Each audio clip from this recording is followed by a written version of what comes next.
told you Welcome. you're gonna hate me with this stupid penguin. Oh my God. Yeah, jingle, jingle, jingle of the ice. Welcome to a very special bonus Christmas episode of Sibs Reads My Podcast. I'm Ned, I'm Helen.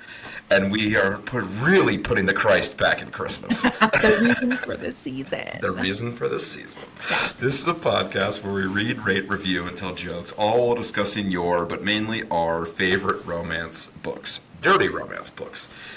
If you have book suggestions and or questions, reach out to us on the socials at Sibs Read Smut on Instagram and TikTok, or the emails sibsreadsmut@gmail.com.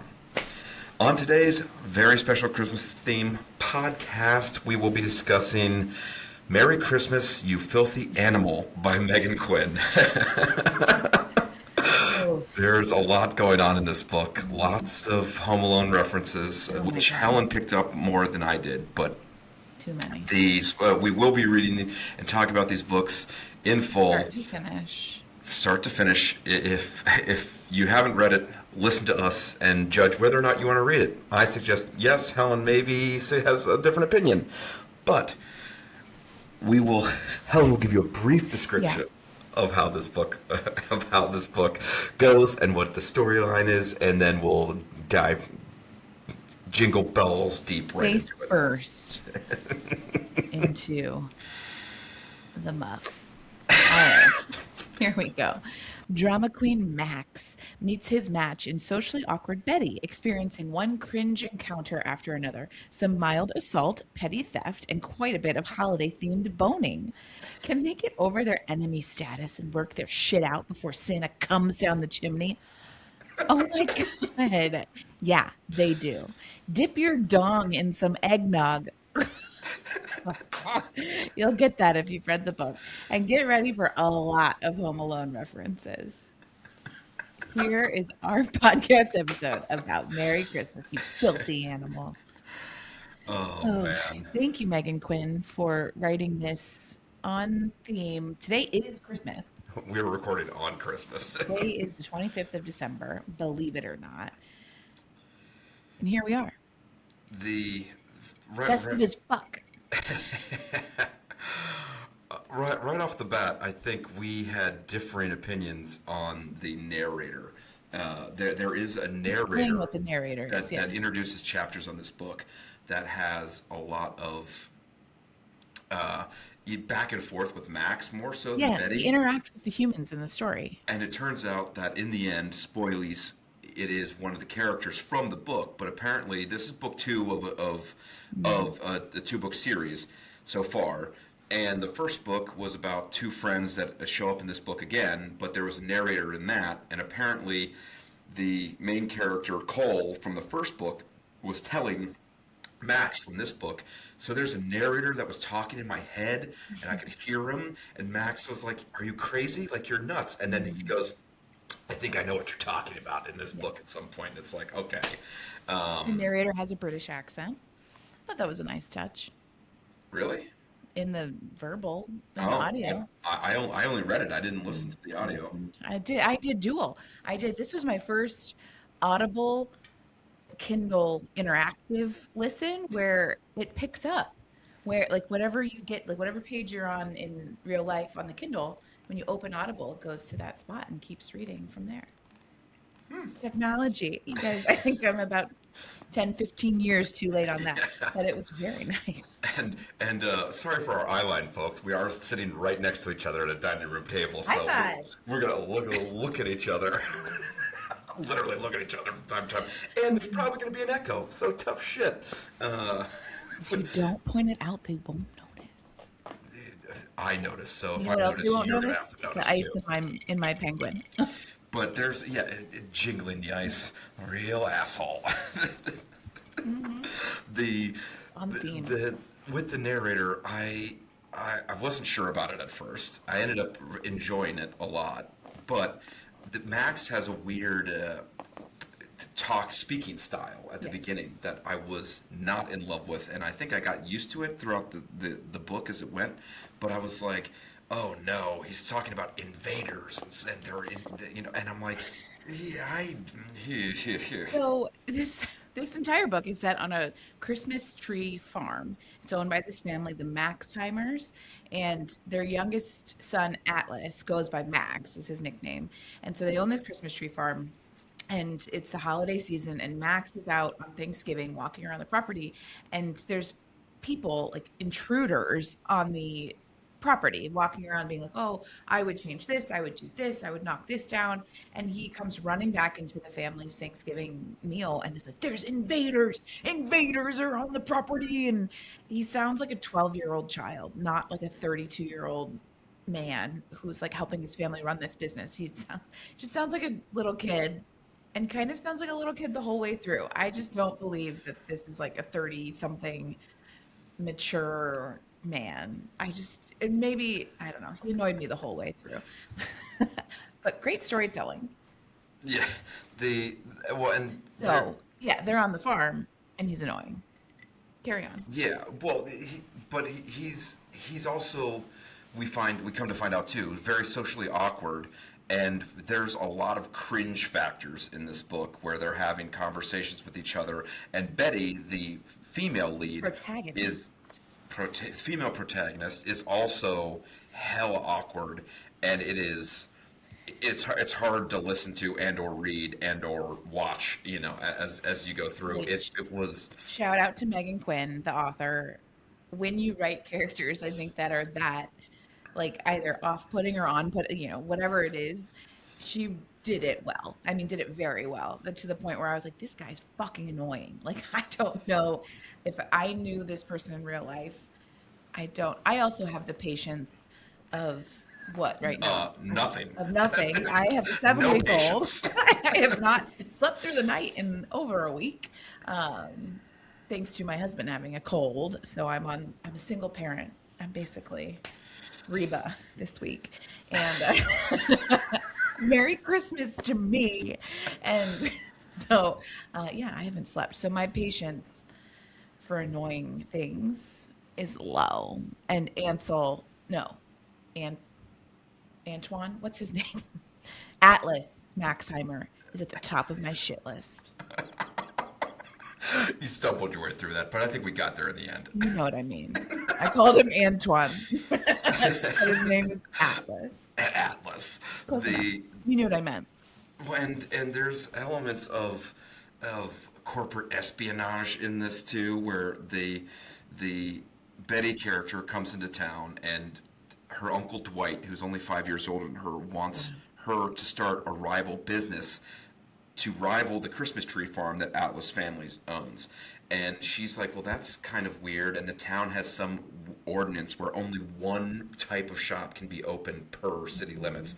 And this new land falls just outside of city limits, so they can technically set up whatever they want. And we come to find out that Dwight hates Atlas Max for some unknown reasons, and is getting Betty to hate him too. But lo and behold, he's too quirky and nice enough, and they start falling in love after some mild assault. He, Betty sets up shop on this land, neighboring whatever, the Max Christmas Hemmer tree Christmas tree farm. And so he goes over to there's just and I want to talk about the Home Alone things too, because there are so many Home Alone, I mean, just direct things into the Home Alone book. So like the parents disappear. He like wakes up the next morning after Thanksgiving and there's just nobody in the house. And then he's like, I made my family disappear. And then he well, finds you thought out they got kidnapped, and yeah, exactly. Again, like a 12-year-old kid. Maybe he really is Kevin McAllister.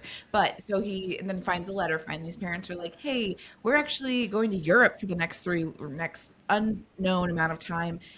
Good luck to running the Christmas tree farm during the high Christmas season." And he's like, "Oh, my parents really trust me. They're really gonna make me work for it." So there's that.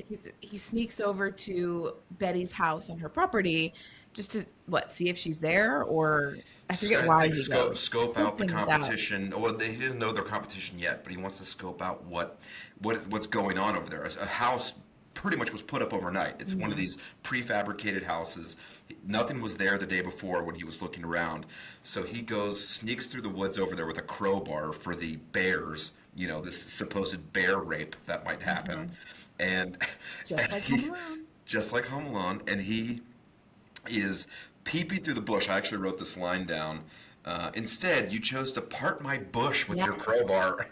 Oh my God. And Betty, is in the house and sees this guy creeping up because he has his flashlight out going through the woods. And she comes out and nails him in the face with a 2 liter of Pepsi. And it's easy on the crazy. Pepsi Fuller. And he knocks him out, and she has him arrested. And he goes to jail, gets bailed out the next day. He doesn't want the brothers to know because his brothers are kind of shitty to him too. And just like the brothers in Home Alone. So would you go enemies to lovers in this situation? Yes. There's a lot of various. Well, they hate each other so he hates her because she's trying to start a rival thing, and she hates him because her family member, this Uncle Dwight, whatever, more like a brother, is telling her that this family's evil, that they were really mean to him in high school, and that they deserve to be put out of business. And so that's all she knows. She failed at some business. Her backstory is she failed at a Christmas business in Fort Collins, Colorado, before she moves up to Kringle to help out Dwight, basically like upend this Christmas tree farm. That's her background. Yeah, but trope wise, don't enemies to lovers usually know each other and hate each other for some What other trope reason? would you say? Because I feel like they quickly hated each other. She didn't know him, and she hated him because Dwight hated him. Yeah, I guess. I don't know. I mean, yeah. He thought she was an invader. He literally invaded her bush outside her house.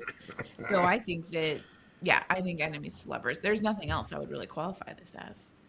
I mean, forced proximity because they're living right next to each other. But we could avoid and each with the other. blizzard that happens and whatever else, Of course. they bone a lot. You guys are in for a treat too. 60% of the book.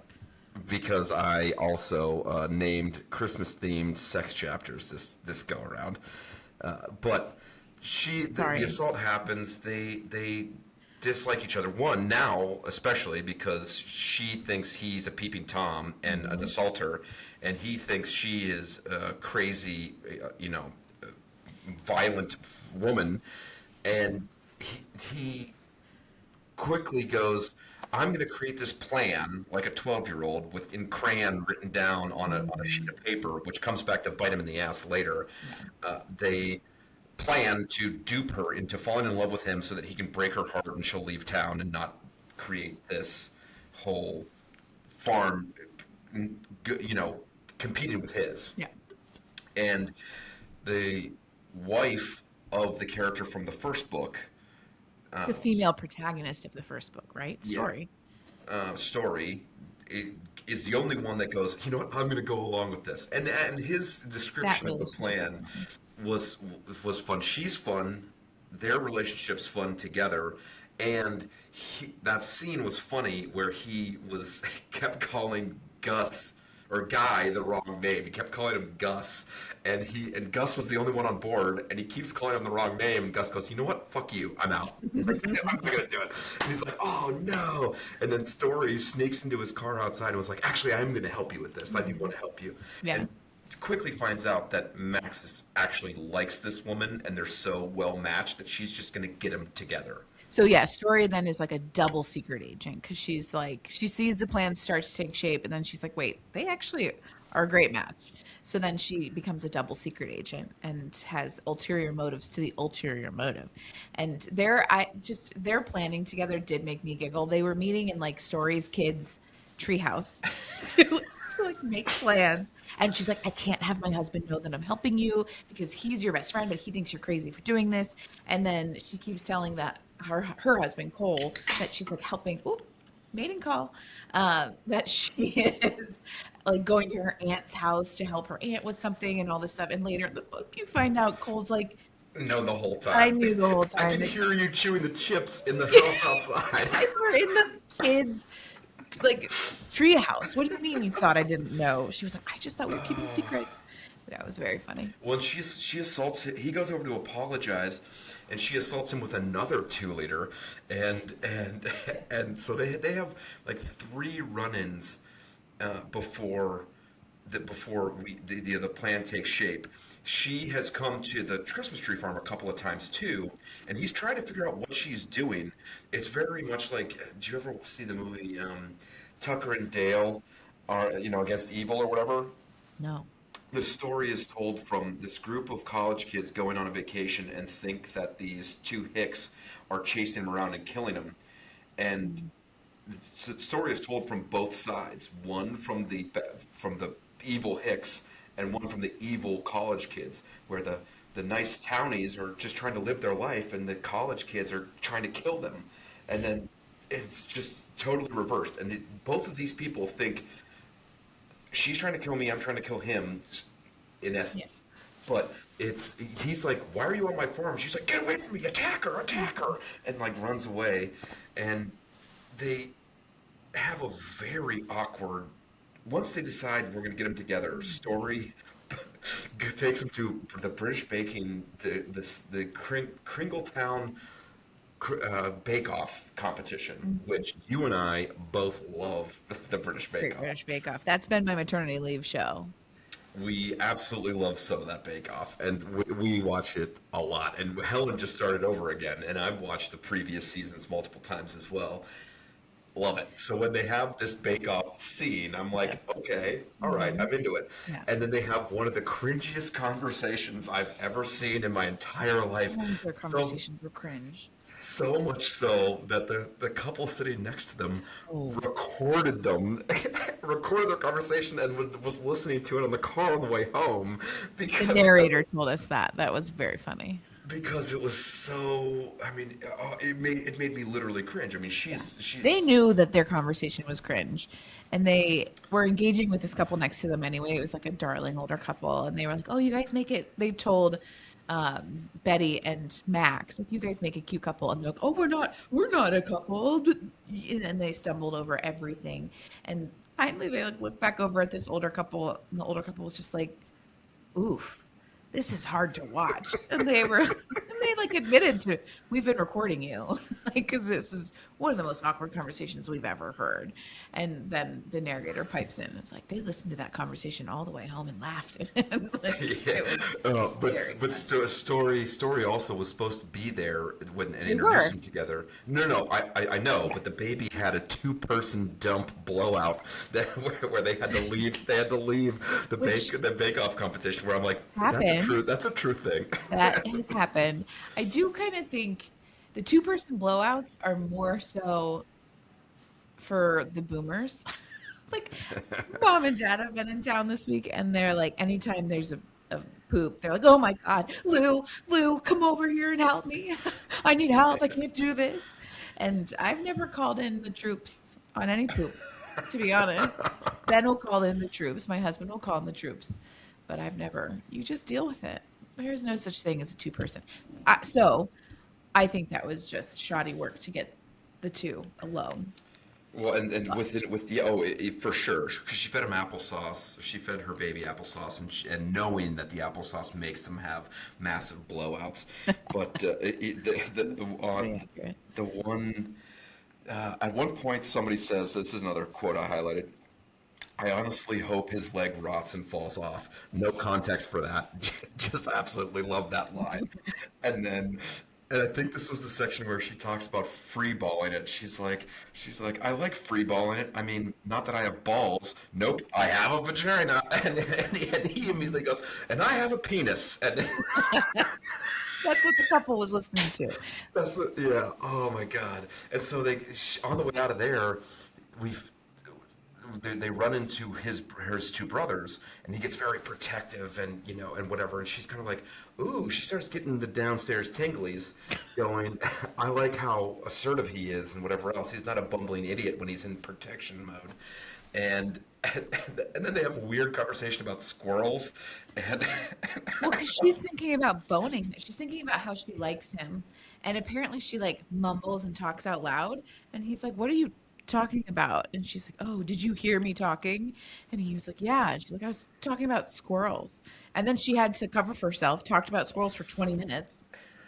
And he gets to the next place and He's like, oh, they really do make the forest better. You should give him a nod next time you see a he got to the squirrel. net wherever he was going. He's like, "Well, guys, did you know how important squirrels are to the flora and fauna of the forest?"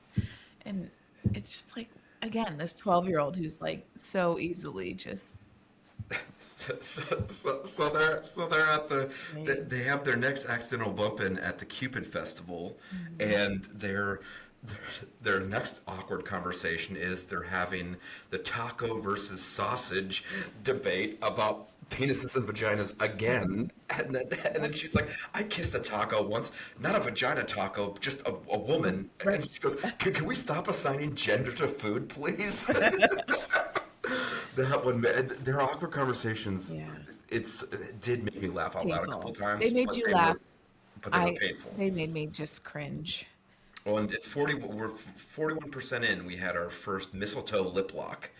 No tongue, just a chaste kiss. But he Mm. leads her around the property and kisses her under and takes her to where all the mistletoe is to get in these kisses. And I think he realizes pretty quickly right there that he's like, no, I actually dig this girl. I think I Yeah. could actually, bone her for the rest of my life.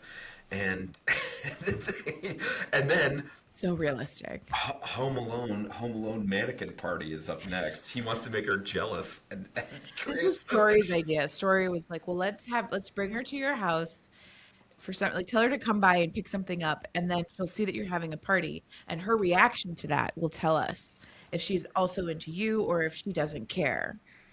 Yeah, I call Story a nosy Chinese finger trap because she's playing both sides against the middle. So oddly specific. I'm aware of what. Thank you though for showing the camera, Ned. Yeah, I know. I can't show you because they wouldn't see it. It'd be off camera. And Chinese. Uncle Dwight blows up the next encounter. We're about 50% in, and now she hates Max again. And I was gonna say, Mm. there's two low points in this book. Would you call this the first low point, or Why did she hate Max in the middle? because Dwight finds her and finds them talking I and didn't feel pulls like her that. away and is like and convinces her for a little bit there that he's not a Mhm. good guy. I just feel like she felt very confused. I didn't feel like that was necessarily a low point, maybe a dip, but there was more confusion 'cause she realized that there was so much tension between Dwight and Max. And so she was like, "Well, to who do I believe? This new guy that I like or my, brother, uncle, cousin, whatever." And so she felt very confused, but I didn't necessarily think that she was like hating him at that point like she did at the real low point.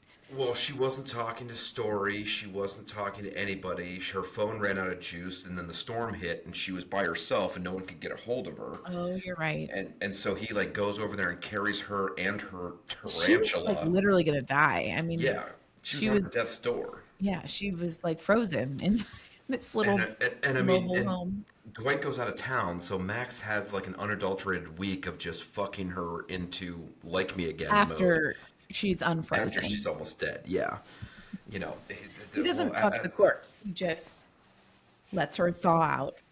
as I'm pretty sure I've heard this from some medical professional. They're not dead until they're warm and dead. Cold, because you can warm somebody back up and they might come back alive. Yeah, you're not dead until you're warm and dead. Mm-mm. That's weird. That's weird. But you can't freeze to death, so that doesn't hold. Yeah, but just in case you're on the verge like she was, make sure to warm them up first, and just in case their heart rate's so low because it's cold. Oh my God. Anyway, do it Moving at home, on. people. We do not support any medical knowledge on this podcast. Do not listen to us. Dwight is a dingus, as previously stated.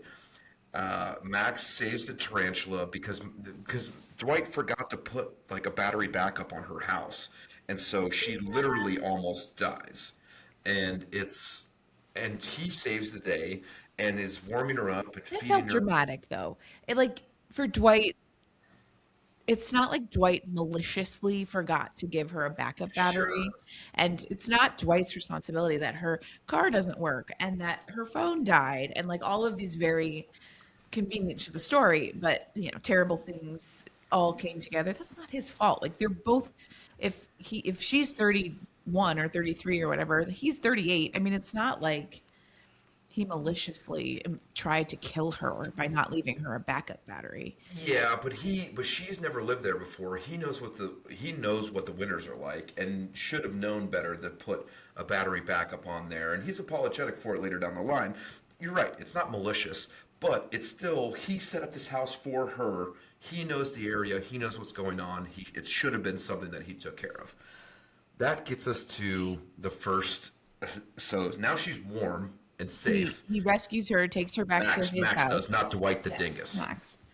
You say Dwight the Dingus, and the narrator in this episode in this story also keeps saying like Max, our hero, and Dwight, our villain. I did not get that at all. Max annoyed the ever loving shit out of me. So for him to like be the hero of this story, I was like, how is this bumbling idiot the hero? Like, yeah, he saves her from death's door. That's lovely. But Dwight, like, I don't know. I don't feel like they did enough to make him evil, except he didn't like Max. Like, what was any other Well, he was discretion? trying to kill their entire family farm that's been around for 100 years because he didn't get on the basketball team in high school. Like We don't know that yet, right? no, that doesn't come out until the end. But he's You just being a think he petty, doesn't like vindictive this. butthole. Yeah, but Yeah. he's like, well, and his dead cancer girlfriend from high school, he was like, you think that Max like banged her or something, and no, he just took an ornament off a tree, the wishing tree, which is a Yes. big deal, In but this Christmas town. but he didn't actually do it, and he's all pissed off about this for life. I mean, it's 20 years later, and Yeah. he's still whinging about it. But anyway, Sorry. we get to the first fuckery, which is okay. We 46% in, we had our first kiss, which was acceptable in the parlance of romance It was a books. long book, though, so 46% was still quite some time. Yeah, it was still in there. And there was a lot of banging each other with 2 liters, to get over before they could, not non-sexually. I was gonna say throwing, more like knocking him out. But 58% in, we get to our first sex scene, and I called it "Ho Ho Hosing Down Those Snowballs." And fireplace fuckery ends in boob semen. Yeah. He's just like tantalizing tits, and nickname wise, tantalizing tits is better than babe any day of the week, nickname wise. And PT. he does not call her that. Does call her babe, and calls her babe a lot, which I do religiously, and as everyone knows, do not like. 475 pages. Whoa, that's how long it was. On your phone, yeah. On my Kindle, I think it was three. Kindle edition, 475 pages. I assume they're all that way. This is the Well, book details. but on the Kindle, the pages are bigger, so you can fit more words per page. I think, okay. I think they just tell you the number of pages. I think we stop arguing about this because it's dumb. This is literally a book podcast. Well, I actually read this one. Didn't have to listen to it at I all. did both. I read and I listened. Combo. All right, and then we quickly they start banging pretty much every other chapter from here on out. 60% in, jingle his balls all the way. Betty's in charge of this one, in charge of his dong and bongos. I don't. Oh, because she's tickling his balls the whole time. Yep, I didn't know where I was going with that one. And and then there's just a line in here called Hershey kissing that coochie. That was funny. Oh man, and he immediately after having sex with her goes in the other room and like texts Cole, his best friend, like, "Hey, we just slept together. We had a great time." And Cole's like, "I don't care." So he's like, "I'm Stop. gonna text your Stop. wife," and Cole goes, "Do not Okay. text my wife." And he immediately texts the story. He was like, "Oh my Oh my God, God, tell me all the give me details. all the details." Their Oh, and relationship is he's very funny. literally telling her like the Yeah. intimate details of what they just did. It made me laugh Again, very, very a hard. 12-year-old having like his first sexual Yeah. encounter. They have a chat in the morning with a luxury breakfast that he put together, strawberry Pop Tarts, and cherry It's is a the second. snowstorm. Yeah, but they love cherry Pop Tarts. I like the strawberry ones better. Strawberry or cinnamon. I'm not a fan of the cinnamon Oh my ones. God, cinnamon is elite. You're psycho. I literally wrote in my notes. Strawberry Pop Tarts are the best. Cherry is second. I will die on this hill. Oh my God, no, it's strawberry. And I would put cinnamon above strawberry, depending on what mood you're in, and then blueberry, and then cherry. Cherry is probably the bottom. What are the other flavors? Oh, I hate s'more.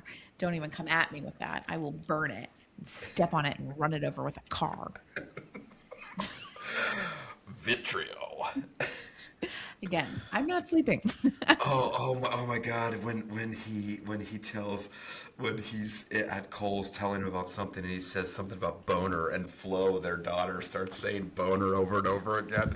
There's multiple stories that come up with this. I Yep. said I said butt crack in front of your daughter on the last trip for Thanksgiving, and she just went butt quack, butt quack, butt quack. Well, literally tonight, At 2 hours ago. 2 hours ago, we were leaving the in-laws, and we had two cars, yada yada.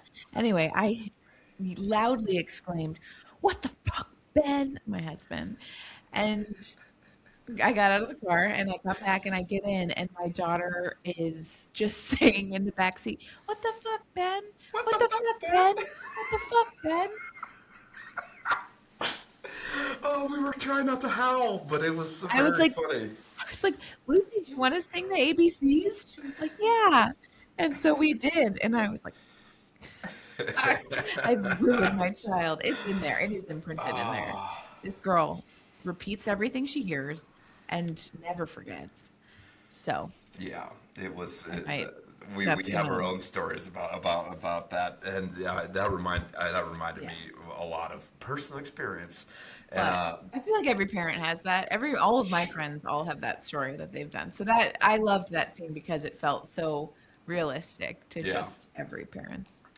and then their next a very awkward conversation happened. They actually go out on a date, and they're talking about dipping granddad's dong in eggnog, and then BKJ comes over, who is another Home Alone-esque character in this book. He's the son of the current mayor, Who's and Chris? Big Chris? Big Chris No, Kringle or whatever. BKJ are the initials. Yeah, What does BK stand for? Bob something. Bob Cratchit Jr. Yeah. No, I don't know. I Bob can't. Kringle. But I think Bob Kringle Jr., Whatever. BKJ. I'll look it up. Either way, he comes over and goes, "What are you guys talking about?" They're like, "We're not talking about your parents dipping their dicks and dicks and nips into eggnog," and they just make it super awkward. And I'm sitting there cringing and laughing at the same time. It was very uncomfortable for me. Thank you, Meghan Quinn. Excellent writing. And then 74% is the next sex scene. And Santa sleigh snogging into cottage conolingus. Long title, but no condos. They had been wearing them previously, but now she just wants to fill her with that Irish cream, and and it's hot and steamy. I mean, the sex in these books was pretty intense. What did you think? The sex scenes are basically from like 70% to the end of the book was just continuous. I mean, there was like an occasional like, oh, here's how the story wraps up here, here's how it wraps up there. But they basically fucked for like 30% of the book. It's explicit, Steamy. which Megan Quinn books are. So I will say I had a different book picked out that and we both read that book Yeah. and enjoyed it. It was lovely, but it was very much a closed door romance. There was no fucking. And I was like, we can't do this for the podcast. We need a different book. And Especially so for a bonus ep. for a bonus step, we need the hanky panky. And so I was like, we need to read a Meghan Quinn because she is known for her explicit sex scenes. And so I felt that it very much lived up to the hype. Meghan Quinn can write a spicy meatball. And so, yeah, I thought it was good. They did get caught by his parents. Oh my God, that's coming. That's coming up. That's coming. I got one Okay. more sexy before that. Oh, thank you for putting them in chronological order. Yeah, so we have 78% cleanup on aisle one, where Yeah. he uses chocolate cherries to 69 bone sesh, and I'm like, is that kinky or just sticky and weird? I was like, I don't even know. And then they quickly follow that up with shower sex. Yes. And then 82%, I mean, these are literally 4% after each other for the most part until the end of the book. Uh, Popcorn pussy attack. They're doing arts and crafts, creating popcorn garlands to hang up on their Christmas tree. And the parents decide to just come home mid-session after she had wrapped his dick in popcorn garland. And then the parents come in and she's under a blanket having a conversation with them through the blanket, which was very funny. And then he So goes, "Hey, you know what? uncomfortable. We're going to go upstairs and get changed." And as they're walking away, the garland is coming out of the bowl on the table. And the mom goes, "Oh, I'm going to go get it." And the dad goes, "Well, what's that moving?" And he's like, "Do not touch that." It's connected to his And dick. it's like, why? And they get upstairs and she goes, "Why didn't you just pick it up and hold it in your hand instead of dragging it up the stairs?" Oh my God. It's making me blush even sitting here thinking about it. Like, oh my God. Could be the 12 Trulies you've had today, too. That too. Yeah, a bunch of beers and Or what are couple those? high noons. Some nooners. Some nooners. Oh, and then 86% Santa Spanks. It was Yeah. their after the coitus interruptus with the parents, they do some more, just spanking, banging at her house. They're just pretty much like you said, doing it in anywhere they can, anytime they can, and we find out why Dwight's so pissed off at Max. Max because he wanted his girlfriend with cancer to live, wished for it on the tree. Ansel, the brother, stole the wish Ornament. ornament, mistakenly thinking it was something else. They all apologize to each other. They, hand jobs all around. But Verbally. Betty, verbally, but Betty finds the plans for how Max was going to make her fall in love with him and then break her heart to get her out of the picture. And she immediately goes off the deep end and won't talk to anybody and whatever else. And Dwight actually comes around once he finds out that Max does indeed love her and wants to get her on side, and BKJ gets him to sit down and like hash out their arguments and whatever Bob else. Krampus Jr. Bob Krampus Jr. Oh, that was I looked it up. close. And the grand gesture involves pretty much the entire town, Of course. and they they cut her power, make Dwight pick her up. They fake a car crash. They get everyone to come around and whatever, and then he pretty much in the end just explains to her what's going on. There's no real like chasing her down or whatever else. They manufacture all this stuff, and he pretty much goes, "I fucked up. Will Yeah. you like me?" I'm sorry. I love you. This is all happening, what, in 3 weeks? It's like in the time frame between Thanksgiving and Christmas. It's not even Yeah. Christmas yet. So it happens very quickly. And it's all a little bit ridiculous. Again, none of it actually needed to happen. But Yeah. I will I will hold on to a sense of whimsy and Well, fall through the the story. the Home Alone stuff really aggravated you. From what your comments to me My as text we went messages were through. annoying. This is annoying, but it's so we have. It just felt forced. I'm sorry. It just felt like you can write a story with that. I mean, but I feel like, I guess, if I wasn't so cranky at all times right now, maybe I would have thought that's some holiday charm. Yeah, I mean, there's so the themes listed that I found online for this, and it's relatively new. I mean, this just Doing came your out research. in October. This just came out in October, so it's very new, which is also one of the reasons why we picked it. We both have read other Meghan Quinn stuff and enjoyed some of her other series, but this one just came out. So instead of starting with book one, we wanted to go immediately to the new release.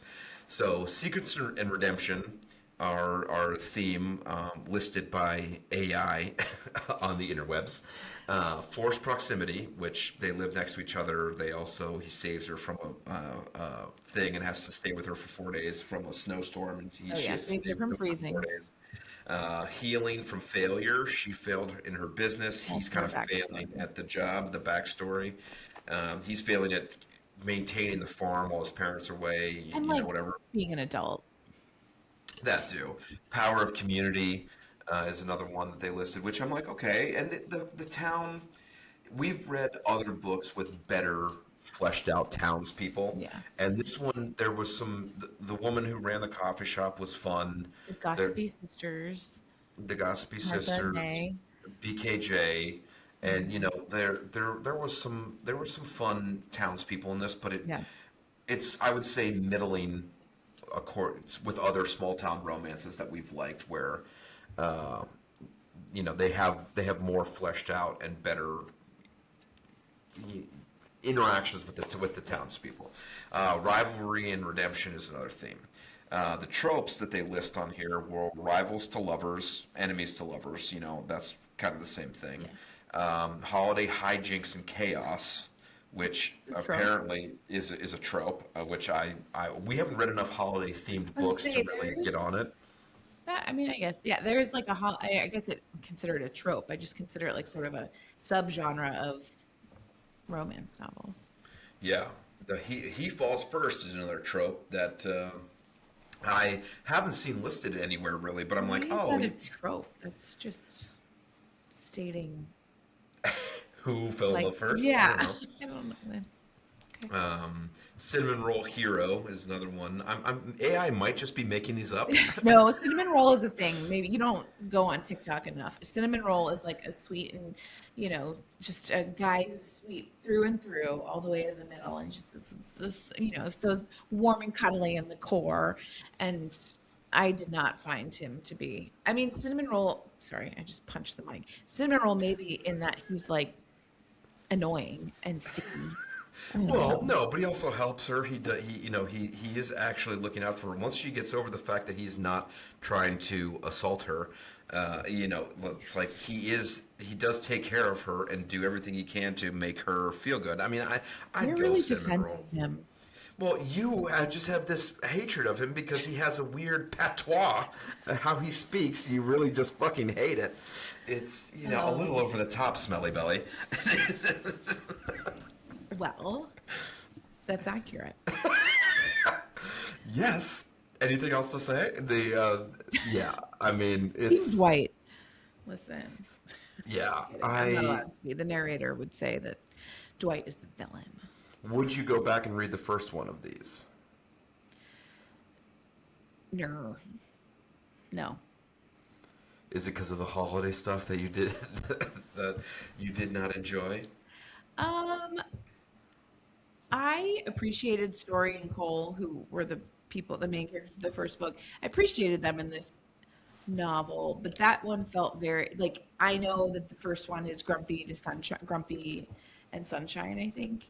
Yeah. Um, I didn't like the town. I didn't like the town of Kringle. Didn't draw me in enough to make me want to go back and read the first one, even if they live there. Plus, Cole is he's lived there his whole life, and Story moves there, and then they fall in love. So I don't know that. Obviously, don't know the inner workings of how all that happened, but kind of seems like this one too. Like, Max lived there in Kringle his whole life, and then Betty comes to town and is so that one's Grumpy Sunshine. This one's Enemies to Lovers. Feels kind of like be very similar. I'm sure the sex is hot. Yeah. The narrator did make his dong very big. And he kept thanking the narrator for making his boners so huge. That part I did. That was very funny. Thanks for making my hard on look so big. Honk. And the narrator's like, "You're welcome." And then he kept complimenting the narrator, saying like, "You're telling a really good story." Yeah, Narrator you're was, doing really good at this. yeah. The narrator was like, "All right, you get a big dick in the next sex scene for sure." I did enjoy that. Well, Yeah. did you have of the awkward scenes? Did you have a favorite?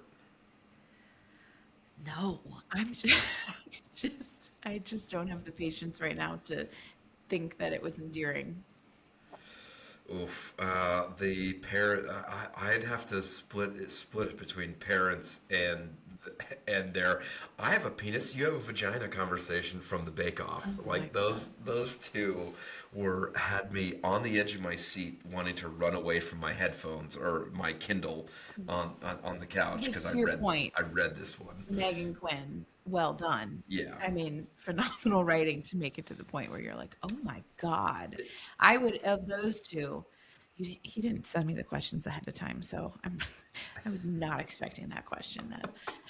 But I would say of those two scenes, that one at the Bake Off where the couple next to them recorded it because it was so awkward.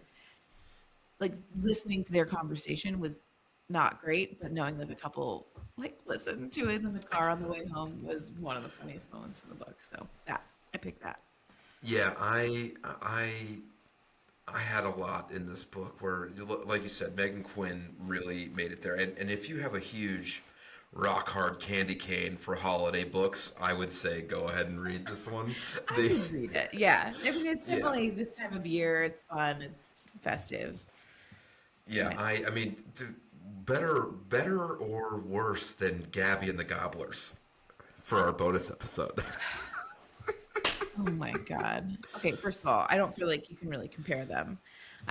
Things that I liked about Gabby and the Gobblers. It was short. uh, it was technically a novella, right? Yeah. Um,